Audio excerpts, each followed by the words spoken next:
सुनबाई, माझ्या डोळ्यात खूपच दुखत आहे ग. डॉक्टरांनी मागच्या वर्षीच मोतीबिंदूचं ऑपरेशन करायला सांगितले होते. पूर्ण 1 वर्ष निघून गेलं. आता तरी माझ्या डोळ्यांचं ऑपरेशन करा. यशोदाबाईंचे बोलणे ऐकून नाश्ता करत असलेला मुलगा ओरडूनच म्हणतो, काय आई, सकाळी सकाळी आपल्या डोळ्यांचं गाणं गात बसतेस? तुला दुसरं काही काम नाही का ग? आता जा इथून, मला नाश्ता करू दे. यशोदाबाई म्हणतात, मला आता डोळ्यांच्या वेदना सहन होत नाही रे. वेदनेबरोबर पूर्ण रात्रंदिवस डोळ्यातून पाणी वाहत असते. तुला किती दिवसांपासून म्हणत आहे की माझ्या डोळ्यांचे ऑपरेशन कर, पण तू माझं काही ऐकतच नाही. तेव्हा जोरात ओरडून सुनबाई म्हणते, तुमच्या डोळ्यांचं ऑपरेशन करण्यासाठी आम्ही एकटेच नाही आहोत. अजून तुमची 5 मुलं आहेत. त्यांना सुद्धा सांगा की तुमच्या डोळ्यांचं ऑपरेशन करायला. आम्हीच का करू बरं? आता जा इथून आणि बाहेर कट्ट्यावर जाऊन बसा. आम्हाला शांतीने नाश्ता करू द्या. सकाळी सकाळी कटकट घेऊन बसता. मुलाचे आणि सुनबाईचे बोलणे यशोदाबाईंना खूप लागते. काही वेळासाठी त्या शांत होतात. त्यांना मुलाचे आणि सुनबाईचे बदललेले वागणे कळत असते, परंतु त्या काहीच बोलू शकत नाही. जेव्हापासून त्यांचे पती या जगातून गेले आहे तेव्हापासून त्यांच्या मुलांनी आणि सुनांनी त्यांच्याकडे तोंड फिरवले आहे. क्षणोक्षणी त्यांना ही गोष्ट जाणवत असते. पती होते तेव्हा त्यांच्या घरात खूप मान सन्मान होता आणि मुलंसुद्धा त्यांचे ऐकत होते. परंतु जेव्हापासून त्यांचे पती गेले आहेत तेव्हापासून मुलाने आणि सुनेने घरातून असे काढले आहे की जसे काय दुधातून माशी बाजूला काढून फेकली आहे. तरीसुद्धा अपमानाचा घोट पिऊन आपल्या सुनबाईला यशोदाबाई म्हणतात, सुनबाई, मान्य केली की माझी अजून 5 मुलं आहेत, पण तुझ्या सासऱ्यांची जितकी पेन्शन मिळते ती सगळी छोटा मुलगाच घेतो ना. त्यामुळे मी त्याला सांगत आहे की कमीत कमी पेन्शनच्या पैशांनी तरी माझ्या डोळ्यांचे ऑपरेशन कर. तसेही मुलाकडून आणि सुनेकडून मी जास्त अपेक्षा केलीच नाही आणि नाही माझा कोणता खर्च आहे. जर ऑपरेशनसाठी मी दुसऱ्या मुलांना म्हणाले तर ते मला हेच म्हणतील की ज्याला पेन्शन देत आहेस त्याच्याकडूनच आपल्या डोळ्यांचे ऑपरेशन करून घे. त्यामुळेच सगळ्यात अगोदर माझ्या डोळ्यांचं ऑपरेशन करणे हे तुमचे कर्तव्य आहे. सासूचे बोलणे ऐकून सुनबाई खूपच भडकते आणि म्हणते, बघितलं का तुमची आई आपल्या पेन्शनचा कसा गर्व दाखवत आहे? बघितलं का तुमच्या आईची हिंमत किती वाढली आहे? खुर्चीवरून मुलगा उठला आणि जोरात ओरडून म्हणाला, आई, काय फालतू बोलत आहेस ग? जर मी बाबांची पेन्शन घेत आहे तर तुला सुद्धा मीच सांभाळत आहे ना. 2 वेळेचं जेवण देत आहे हे तुला दिसत नाही का? तुला माझ्यासोबत ठेवत आहे, मला किती ॲडजस्टमेंट करावी लागते. माझे हे उपकार समज की मी तुला माझ्यासोबत ठेवत आहे, तुला सांभाळत आहे. आपल्या मुलाचे असे बोलणे ऐकून यशोदाबाई खूप दुःखी झाल्या की आपल्या म्हाताऱ्या आईला घरात ठेवण्यासाठी मुलाला ॲडजस्टमेंट करावी लागत आहे. मग त्या आता कुठे जाणार? निराश होऊन त्या आपल्या खोलीत निघून गेल्या. सकाळचे 10 वाजले होते. त्यांना भूकसुद्धा खूप लागली होती. मनात नसताना ते आपल्या सुनबाईला म्हणतात, सुनबाई, मी नाश्तासुद्धा केला नाही ग. भूक लागली आहे. काय बनवले आहे मला सुद्धा दे. तुम्हाला तर सकाळी सकाळी काहीच करावे लागत नाही, फक्त खायला तेवढे बसता येते. मला 10 कामं असतात. मुलांना स्कूलला पाठवायचे आहे, टिफिन तयार करायचा आहे, त्यांना सुद्धा दुकानावर जायचे आहे. सगळी कामं केल्यानंतर तुम्हाला नाश्ता देईन. आणि तुम्हाला कुठे बाहेर कामाला जायचे आहे? घरी तर बसायचे आहे ना. जाऊन बाहेर कट्ट्यावर बसा, माझ्यासमोर बसू नका. आपल्या सुनबाईचे बोलणे ऐकून यशोदाबाई बाहेर अंगणातल्या कट्ट्यावर जाऊन बसल्या. मुलाच्या आणि सुनबाईच्या व्यवहारामुळे त्या खूप दुःखी झाल्या होत्या. त्यांना फक्त एकच चिंता लागून राहिली होती की आता तरी त्यांचे हातपाय चालतात, डोळ्यांनी थोडेफार दिसते, स्वतःची कामं त्या स्वतः करतात. आणि ज्या दिवशी आपल्या डोळ्यांनी त्या पूर्ण आंधळ्या होतील तेव्हा त्या स्वतःची कामं करू शकणार नाही. मग माहिती नाही मुलगा आणि सुनबाई त्यांची कामं करतील की नाही, आणि अजून किती जगायचे आहे हे सुद्धा त्यांना माहिती नाही. त्यांना लाचार होऊन मुलांजवळ आणि सुनांजवळ राहायचे नाही. हाच विचार करून यशोदाबाई विचारात पडल्या की जेव्हा आज मी माझ्या हातांनी माझ्या शरीराची कामं स्वतः करत आहे, सुनबाईची सुद्धा घरातल्या कामात मदत करत आहे, तरीसुद्धा मुलगा सून मला भाव देत नाही. आणि ज्या दिवशी पूर्ण प्रकारे मी त्यांच्यावर आश्रित होऊन जाईल त्या दिवशी तर माझं जगणंच नरकासारखं होऊन जाईल. नाही, मला आंधळ होऊन मुलगा सुनेवर आश्रित होऊन राहायचं नाही. माझा एक मुलगा सून ऐकत नाही म्हणून काय झाले? माझी 5 मुलं अजून आहेत. मी त्यांना म्हणेल, कोणी ना कोणी माझ्या डोळ्यांचे ऑपरेशन नक्कीच करेल. खरं तर यशोदाबाई गावाला आपल्या छोट्या मुलाजवळ राहत होत्या. बाकीची 5 मुलं शहरात आपापल्या परिवारासोबत राहत आहे.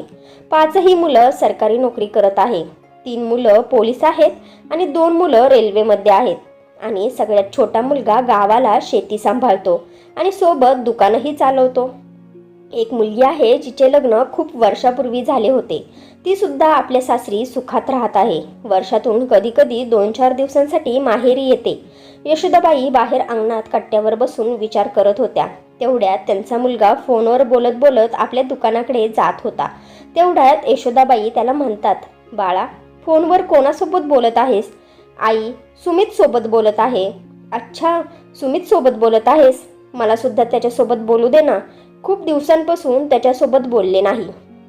तेवढ्यात घरामधून सुनबाई बाहेर येते आणि ओरडतच म्हणते, आई, जेव्हा जेव्हा हे घरातून बाहेर जायला लागतात तेव्हा पाठीमागून त्यांना टोकत नका जाऊ. किती वेळा तुम्हाला सांगितलं आहे, पण तुम्हाला काही समजतच नाही. येणाऱ्या जाणाऱ्या माणसांना मागून थांबवता. म्हाताऱ्या झाल्या आहेत पण एवढं सुद्धा कळत नाही. खूपच विनंती केल्यावर छोटा मुलगा आईला फोन देतो. फोन घेताच यशोदाबाई 5 नंबरच्या मुलाला, सुमितला, जो जवळच्या शहरात राहत होता, त्याला म्हणतात, बाळा, तू किती दिवसांपासून घरी आला नाहीस. घरी कधी येणार आहेस? खूप आठवण येत आहे. आई, मागच्या महिन्यात तर आलो होतो ना. आता इतक्या लवकर मी गावाला घरी येणार नाही. आता तुला सांग, काय काम आहे? अजून मला ड्युटीवर जाण्यासाठी तयार व्हायचे आहे. काही महत्त्वाचं काम असेल तर बोल, नाहीतर फोन ठेव. यशोदाबाई म्हणतात, बाळा, फोन ठेवू नकोस. मी हे बोलत होते की माझ्या डोळ्यात खूपच वेदना होत आहेत. माझ्या डोळ्यांचं ऑपरेशन कर ना. मोतीबिंदू उतरला आहे रे. आता खूपच अस्पष्ट दिसू लागला आहे. काय आई, पुन्हा तेच घेऊन बसतेस? तुझ्याजवळ कोणता दुसरा विषय नाही का? हे सगळं बोलण्यासाठी माझ्याजवळ वेळ नाही. ठेव आता फोन. एवढं बोलून त्या मुलाने फोन ठेवून दिला. यशोदाबाई खूप आशेने आपल्या 5 नंबरच्या मुलाबरोबर बोलल्या होत्या, परंतु त्याने तर गोष्ट ऐकताच फोन ठेवून दिला होता. कट्ट्यावर बसून बसून खूपच वेळ झाला होता. डोळ्यांचे अश्रू पुसत त्या आतमध्ये घरात गेल्या आणि सुनबाईला म्हणाल्या, सुनबाई, आता तर तुझी सगळी कामं झाली ना. मुलगा दुकानावर गेला आणि मुलं सुद्धा स्कूलला गेली. आता तरी काहीतरी खायला दे. आई, नाश्त्यासाठी जे काही बनवले होते ते सगळं काही संपलं आहे. दुपारचे जेवण बनवण्यासाठी जात आहे. आता दुपारी जेवून घ्या. एवढं बोलून सुनबाई आंघोळीसाठी निघून गेली. यशोदाबाईंना खूपच भूक लागली होती. स्वयंपाकघरात काहीतरी खायला असेल म्हणून त्या स्वयंपाकघरात गेल्या, परंतु त्यांना तिथे काहीच मिळाले नाही. चुपचाप त्या पुन्हा एकदा बाहेर कट्ट्यावर येऊन झाडाखाली बसल्या. विचार करू लागल्या, जर मला डोळ्यांनी पूर्णच दिसायचे बंद झाले तर माझं म्हातारपण खूपच कष्टात जाईल. जेव्हा 2 महिन्यापूर्वी माझा हात तुटला होता आणि सुनबाईला माझे कपडे धुवायला लागत होती, तेव्हा माझ्यावरती ती किती राग करत होती.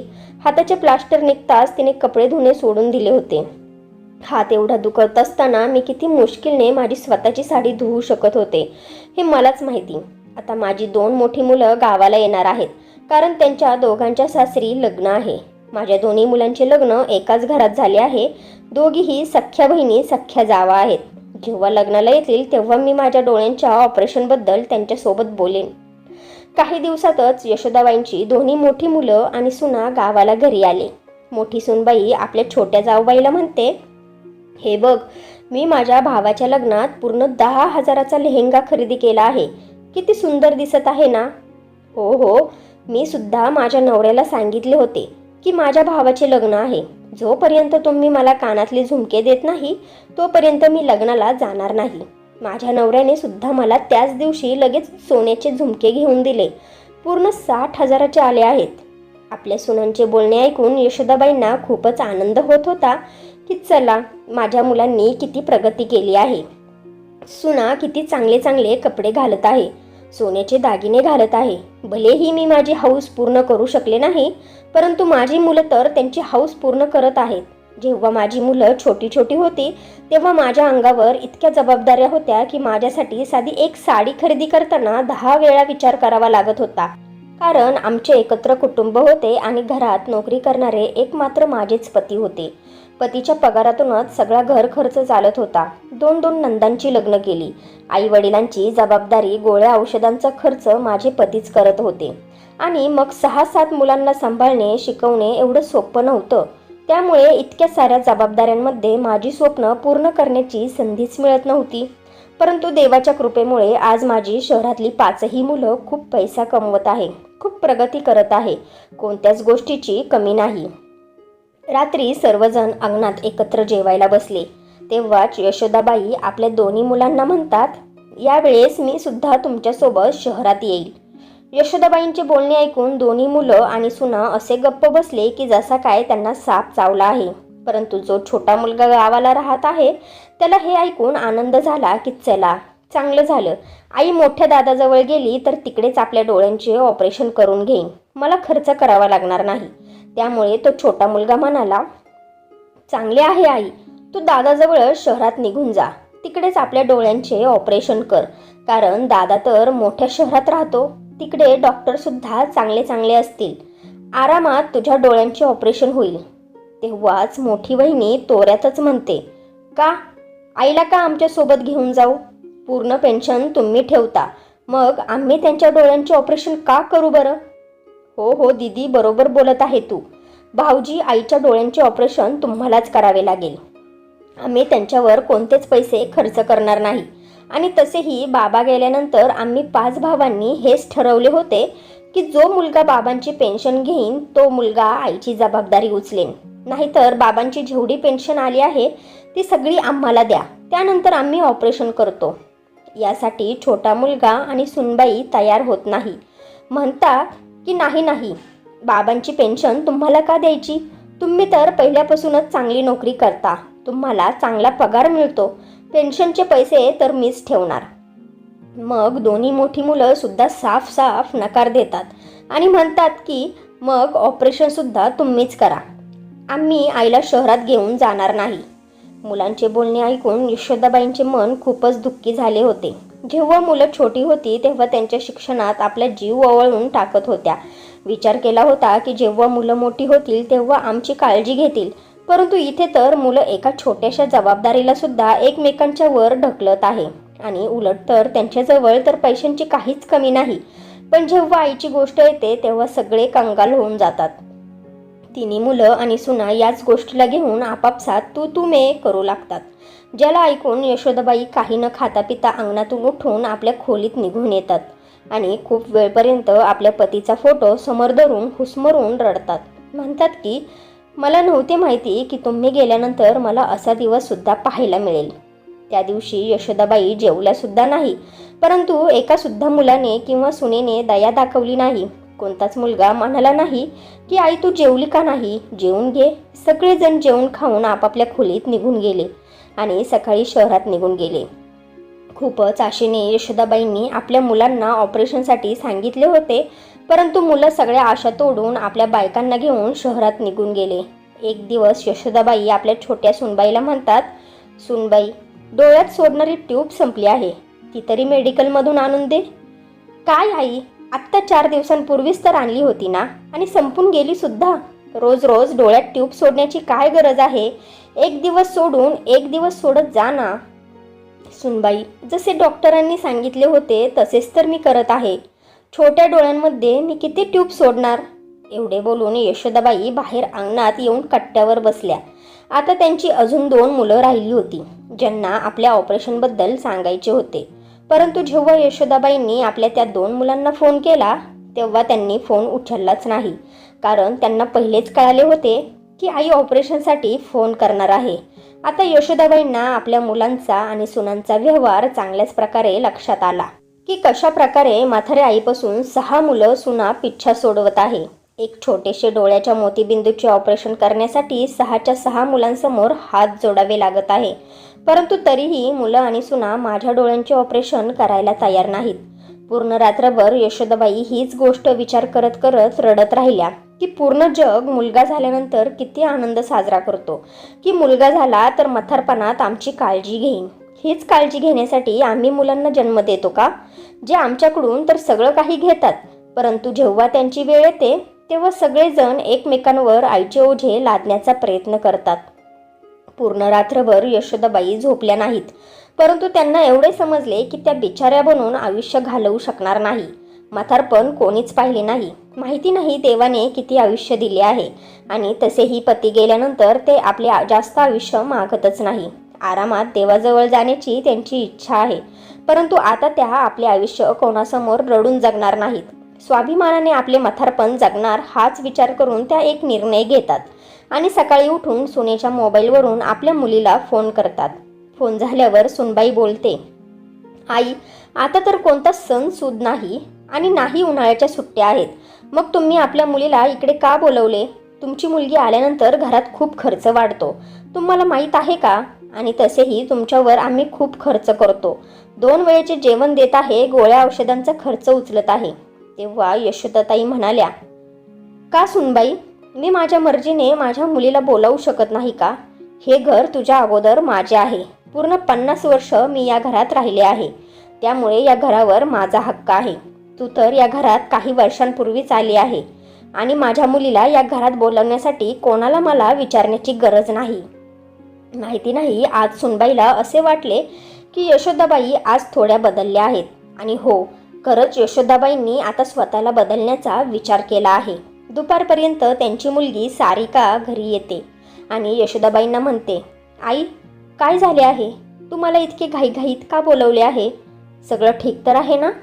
हो बाळा, सगळं काही ठीक आहे आणि जे ठीक नाही आता ते अगदी ठीक होणार आहे. आई, तू काय बोलत आहेस? मला काहीच कळत नाही. काही नाही बाळा, उद्या तू माझ्यासोबत शहरात चल, थोडेसे मला काम आहे. यशोदाबाई विचार करत होत्या की मुलीसोबत शहरात जाताना मुलाला आणि सुनेला काहीतरी कारण सांगावे लागेल, नाहीतर ते आम्हाला जाऊनच देणार नाही. त्यामुळे यशोदाबाई सुनबाईला म्हणतात, आज मी सारिकासोबत शहरात जाणार आहे.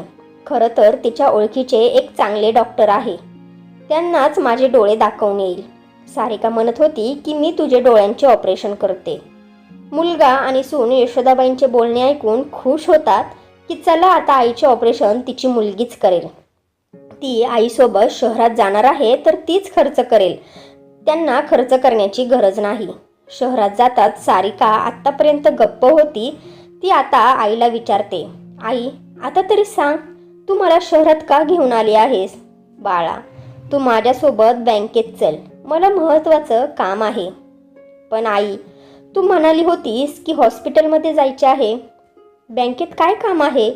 अगं, तुझ्या बाबांच्या पेन्शनचे जे पैसे येतात आता मी स्वतः काढणार आणि माझ्याजवळच ठेवणार, कोणालाच देणार नाही. पण आई, जर दादा आणि वहिनीला कळाले की मी तुझ्यासोबत बँकेतून पेन्शन काढून आणली आहे तर ते मलाच वाईट साईड बोलतील ग आणि म्हणतील की कदाचित माझाच आईच्या पेन्शनवर डोळा आहे.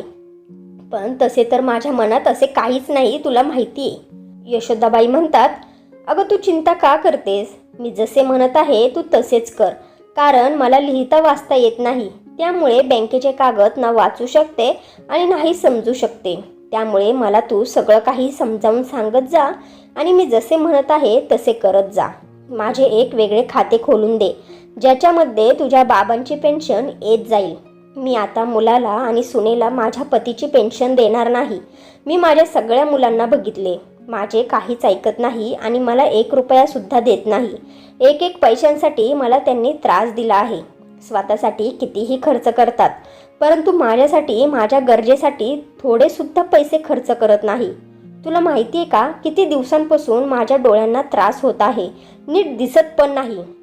डॉक्टरांनी ऑपरेशन करण्यासाठी सांगितले आहे, पण तुझा एकसुद्धा भाऊ माझ्या डोळ्यांचे ऑपरेशन करायला तयार नाही. आता मला कोणाचीच गरज नाही, मी स्वतः माझ्या डोळ्यांचे ऑपरेशन करणार. सारिका आपल्या आईच्या नावाचे एक वेगळेच बँकेत अकाउंट खोलून देते आणि सगळी फॉर्मॅलिटी पूर्ण करते. तो बँकवाला सुद्धा म्हणतो, मावशी, तुम्ही चिंता करू नका, पुढच्या महिन्यापासून सगळे पैसे तुमच्याच अकाउंटमध्ये येईल. आणि हो मावशी, या महिन्याच्या पेन्शनचे पैसे अकाउंटमध्ये आले आहेत. तसेही आज 2 तारीख आहे आणि अजूनपर्यंत तुमचा मुलगा पैसे काढण्यासाठी इकडे आला नाही. तुमची इच्छा असेल तर तुम्ही पैसे काढू शकता. ठीक आहे बाळा, जितके पैसे आले आहेत मला काढून दे. पेन्शनचे 35,000 रुपये आपल्या हातात घेऊन यशोदाबाई आपल्या मुलीसोबत डोळ्यांच्या डॉक्टरांकडे जाते, जिथे ते डॉक्टर म्हणतात, मॅडम, तुम्ही उद्याच या, उद्या तुमच्या डोळ्यांचे ऑपरेशन करू. माहिती नाही तुम्ही इतकी वेदना कशी सहन करत होता. यानंतर यशोदाबाई आपल्या मुलीसोबत पुन्हा गावाला निघतात. रस्त्यातच यशोदाबाई आपल्या मुलीला मुलगा आणि सून यांच्या व्यवहाराबद्दल सगळं काही सांगून टाकतात की कशा प्रकारे मुलगा आणि सून त्यांच्यासोबत वाईट वागत आहे. हे सगळं ऐकून सारिकाला खूपच राग आला होता, कारण आत्तापर्यंत तिला हेच वाटत होते की तिचा भाऊ आणि वहिनी आईला चांगल्या प्रकारे सांभाळत असतील, आणि तसेही आईजवळ काय कमी आहे. बाबा एवढे मोठे घर बांधून गेले आहेत, त्यांची एवढी पेन्शनसुद्धा येते, त्यामुळे दादा तर आईला राणीसारखं सांभाळत असेल. परंतु इथे तर दृश्य वेगळेच होते. ते दोघी घरी पोहोचतात तेव्हा मुलगा आणि सून दोघेही म्हणतात, काय सांगितलं डॉक्टरने? तेव्हा यशोदाबाई म्हणतात, डॉक्टरांनी सांगितले आहे की उद्याच ऑपरेशनसाठी या. आईचे बोलणे ऐकून छोटा मुलगा म्हणतो, पण आई, उद्या तुझ्यासोबत यायला मला वेळ नाही, तूच बघून घे कोणासोबत जायचे आहे. आपल्या भावाचे असे बोलणे ऐकून सारिका रागाने लालबुंद होते आणि म्हणते, छोट्या, तू याची चिंता करू नकोस, मी आईसोबत जाईल, तू आरामात घरी बसून राहा. बसून राहा म्हणजे? तुझ्या बोलण्याचा काय अर्थ आहे? आपल्या भावाच्या बोलण्यावरून सारिका काहीच बोलत नाही आणि आईला घेऊन त्यांच्या खोलीत निघून जाते. दुसऱ्या दिवशी सारिका यशोदाबाईंना घेऊन शहरात गेली आणि आपल्या आईच्या डोळ्यांचे ऑपरेशन केले. 1 आठवडा हॉस्पिटलमध्ये राहिल्यानंतर त्या आपल्या गावाला आल्या. या एका आठवड्यात एक सुद्धा मुलाने गरजेचे समजले नाही की हॉस्पिटलमध्ये आईला भेटून यावं. फक्त फॉर्मॅलिटीसाठी एक फोन केला होता. कोणी हे सुद्धा विचारले नाही की ऑपरेशनसाठी पैसे कुठून आले आहेत, कारण सगळ्या भावांना हेच वाटत होते की पैसे सारिकाने खर्च केले आहेत. याच्यासाठी ते जास्त बोलत नव्हते की सारिका त्यांच्याकडून ऑपरेशनचे पैसे तर मागणार नाही ना. त्यामुळे फक्त फॉर्मॅलिटीसाठी फोन केला आणि कट केला. इकडे गावातला छोटा मुलगा जेव्हा बँकेत पेन्शन काढण्यासाठी गेला होता तेव्हा त्याला माहिती पडले की पैसे तर त्याच्या आईने काढले आहेत. हे ऐकून त्याच्या पायाखालून जमीनच सरकली. तो रागाने लालबुंद झाला की पेन्शनचे पैसे काढण्याची आईची एवढी हिंमत झालीच कशी. आता येऊ दे आईला घरी, तिची चांगलीच खबर घेतो. 1 आठवड्यातच यशोदाबाई आपल्या मुलीसोबत गावाला घरी आल्या. सारिकाने आपल्या आईसाठी खूप सारे खाण्यापिण्याचे सामान शहरातून घेऊन आली होती, ज्याच्यात खूप सारी फळं, मावा, गाईचे तूपसुद्धा होते. मुलगा आणि सून पहिल्यापासूनच रागाने लालबुंद होऊन आईच्या येण्याची वाट पाहत होते, आणि जसे त्या फळांनी भरलेल्या बॅगेला ते पाहतात तेव्हा सूनबाई पूर्ण बॅग पलटी करते आणि जोरात ओरडून म्हणते, बघता का इथे पेन्शनचे पैसे कसे उडवले जात आहे. हे बघा किती सारी फळं, मावा तुमची म्हातारी आई स्वतःसाठी घेऊन आली आहे. म्हातारपणात ती फळं खाऊन आपले शरीर चमकावणार आहे. माहिती नाही एवढी फळं मावा खाऊन म्हातारपणात काय करणार आहे.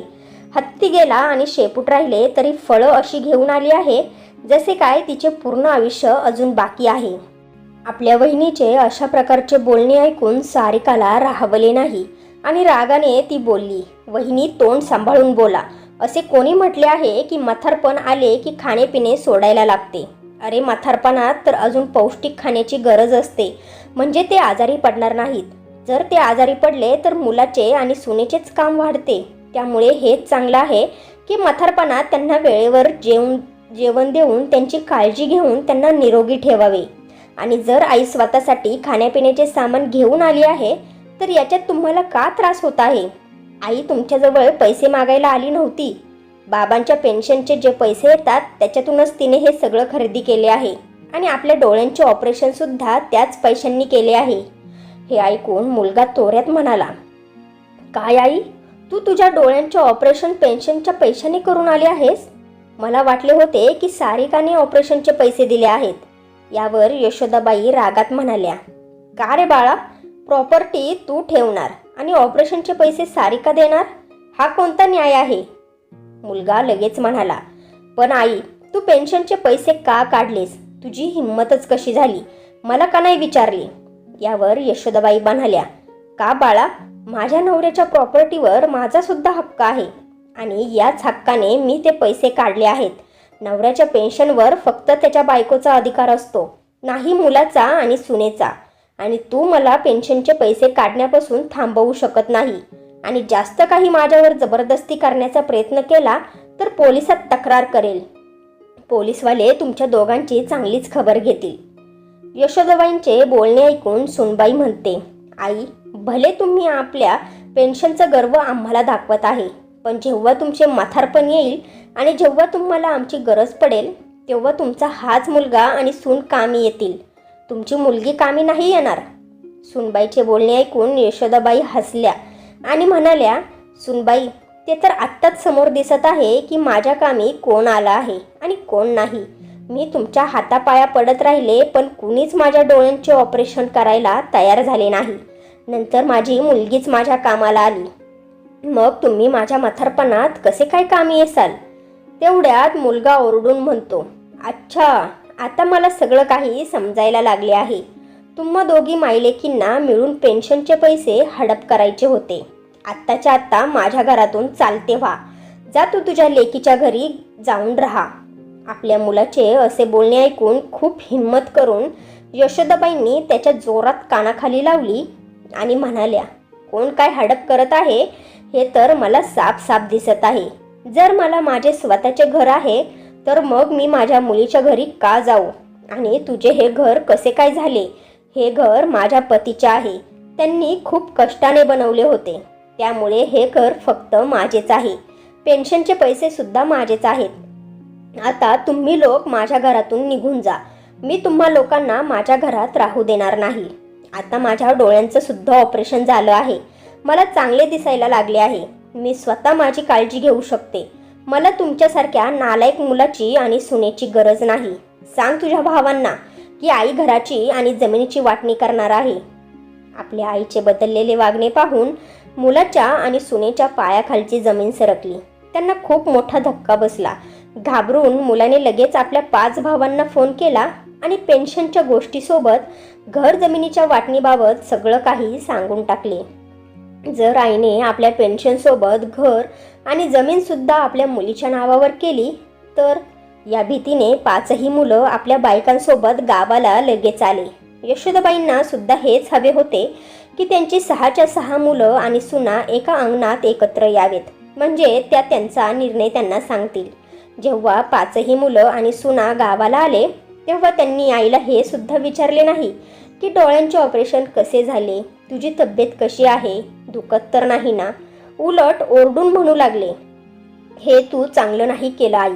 हसत हसत यशोदाबाई म्हणाल्या, वा बाळांनो, जेव्हा मी तुम्हाला सारखं सारखं बोलवत होते तेव्हा तर तुम्हा कोणाजवळ गावाला येण्यासाठी वेळ नव्हता, पण जशी पैसे आणि संपत्तीची गोष्ट आली तेव्हा कसे धावत पळत गावाला आले.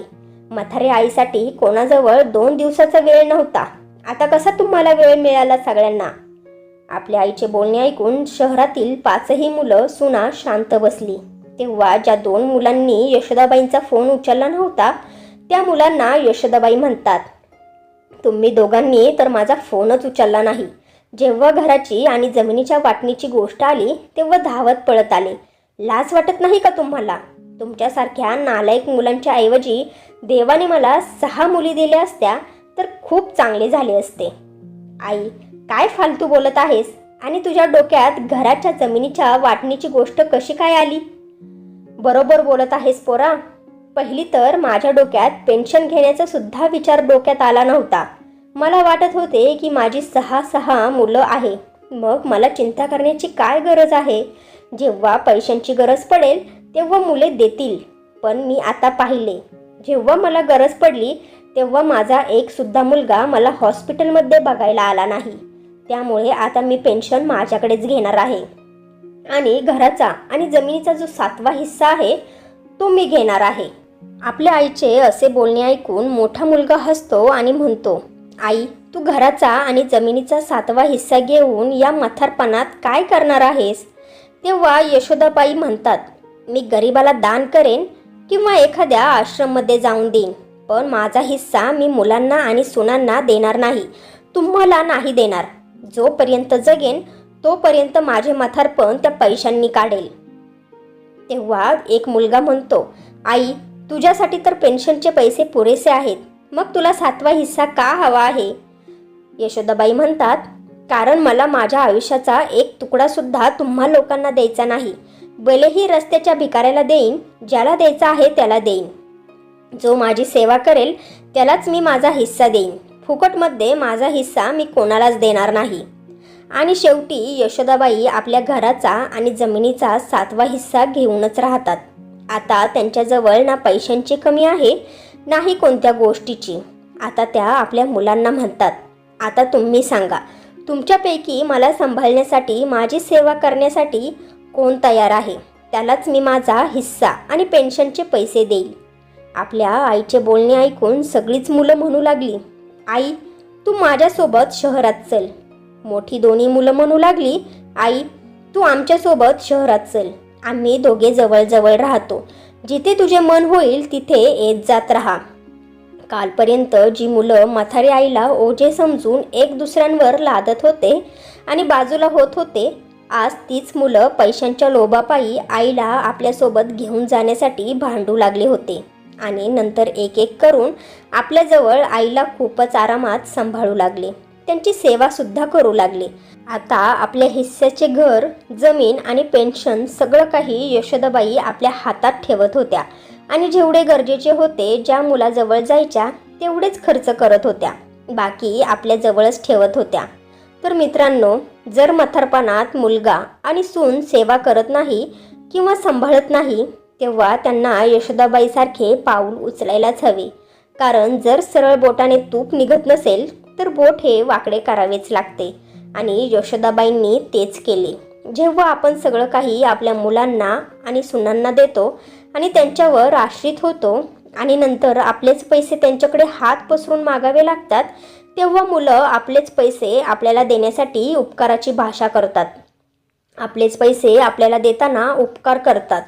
तर मग हे चांगलं आहे की म्हातारपणात आपले पैसे आपल्याकडेच ठेवा. भलेही त्याच्यातला अर्धा हिस्सा आपल्या मुलांना द्या, परंतु काही हिस्सा आपल्यासाठी नक्की ठेवा. तर फ्रेंड्स, तुम्हाला ही स्टोरी आवडली असेल तर व्हिडिओला लाईक करा आणि आपल्या नात्यांचा स्पर्श या चॅनेलला सबस्क्राईब करा आणि बेल आयकॉनवर क्लिक करून ऑलवर सेट करा, म्हणजे पुढची व्हिडिओ तुम्हाला लगेच मिळेल. धन्यवाद.